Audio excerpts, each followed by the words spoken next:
ซึ่งว่าทางแผนกศึกษาธิการและกีฬานครหลวงเวียงจันทน์ได้จัดพิธีปาฐกถาหวนคืนมูลเสือวันสั่งตั้งพรรคประชาชนปฏิวัติลาวครบรอบ 70 ปี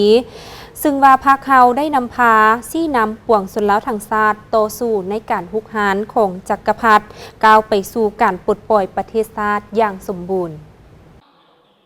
คณะพรรคฮักฐานแผนกศึกษาธิการและกีฬานครหลวงเวียงจันทน์จัดปาฐกถาหวนคืนมูลเสือวันสั่งตั้งพรรคประชาชนปฏิวัติลาวครบรอบ 70 ปี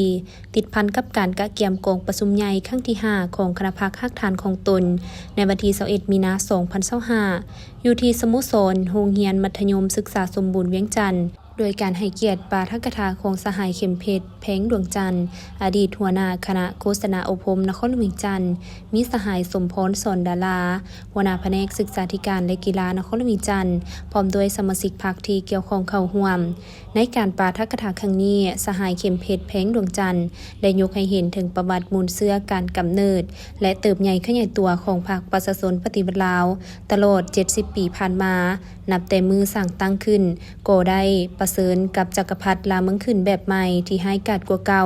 แต่พรรคเฮาก็ได้แบกหาบเอาภาระอันนักหน่วงเพื่อนำพาซี่นำปวงชนลาวทั้งชาติต่อสู่ต้านการฮุกฮานของจักรพรรดิและลูกแรงตีนมือปฏิการอย่างดุเดือดเคี่ยวขาดก้าวไปสู่การปลดปล่อยประเทศชาติอย่างสมบูรณ์และพัฒนาเป็นแต่ละระยะตลอด 70 ปีพรรคเฮาได้นำพาและแบกหาบภารกรรมประวัติศาสตร์อันยิ่งใหญ่ในแต่ละระยะที่แตกต่างและสามารถปฏิบัติภารกรรมประวัติศาสตร์เหล่านั้นได้อย่างสง่างามภายหลังการสถาปนาสาธารณรัฐประชาธิปไตยประชาชนลาวพรรคได้นำพาปฏิบัติ2หน้าที่ยุทธศาสตร์คือปกปักรักษาและสร้างสรรค์พัฒนาประเทศชาติผลสำเร็จสำคัญเป็นพื้นฐานกว่าหมู่หมดแม้นความเป็นเอกราชอำนาจอธิปไตยและพื้นแผ่นดินอันครบถ้วนของประเทศชาติได้รับการปกปักรักษาอย่างมั่นคงระบบประชาธิปไตยมีเสถียรภาพทางด้านการเมืองนักแน่นสังคมมีความสงบปลอดภัยและเป็นระเบียบเรียบร้อยโดยพื้นฐานเศรษฐกิจแห่งชาติขยายตัวด้วยจังหวะไว้ต่อเนื่องและถึกทิศรวมยอดผลิตภัณฑ์ภายในและรายได้เฉลี่ยต่อหัวคนประชาชนนับมือนับเพิ่มขึ้นปัญหาความยุ่งยากทางด้านเศรษฐกิจการเงินการหนิ่งติ่งขึ้นลงอัตราแลกเปลี่ยนเงินตราต่างประเทศรวมทั้งปัญหาปรากฏการณ์ย่อท่อต่างๆที่เกิดขึ้นในสังคม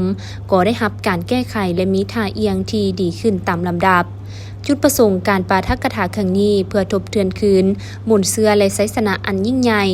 ของการปฏิวัติภายใต้การนำพาซี่น้ำของพรรคประชาชนปฏิบัติลาวตลอดระยะ 70 ปีผ่านมาเพื่อเป็นการโฆษณาศึกษาผมให้พนักงานสมาชิกพรรคก็คือประชาชนบรรดาเผ่าได้รับรู้เข้าใจ